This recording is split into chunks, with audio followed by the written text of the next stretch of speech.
Sa loob lamang ng 5 minuto, agad na naaresto ng mga rumesponding pulis ang isang suspect sa insidente ng pamamaril matapos magsagawa ng hot pursuit at dragnet operation ang mga tauhan ng Baliwag City Police Station at Bulacan 2nd Provincial Mobile Force Company sa lugar na pinangyarihan ng insidente. Patrolwoman Pearl Cristalline Javier sa report. Naaresto sa loob lamang ng 5 minuto ang isang lalaki sa pamamaril matapos magsagawa ng hot pursuit at dragnet operation ang mga operatiba ng Baliwag City Police Station at Bulacan 2nd Provincial Mobile Force Company sa Barangay Tibag, lungsod ng Baliwag, Bulacan.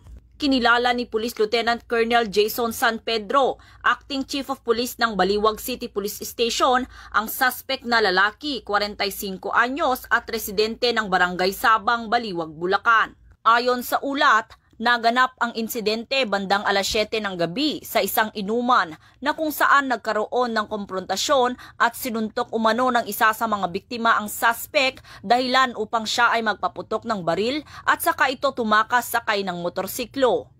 3 katao ang nasugatan at agad namang isinugod sa ospital.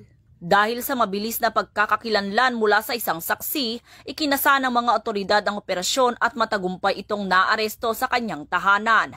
Narecover ang baril at ang getaway na motorsiklo.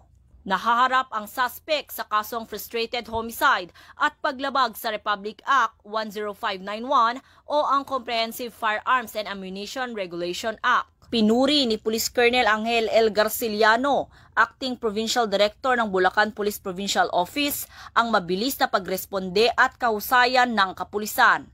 Nagpasalamat din siya sa kooperasyon ng komunidad at muling tiniyak sa publiko na patuloy ang Bulacan PNP sa pagsusulong ng kapayapaan at kaayusan sa buong lalawigan.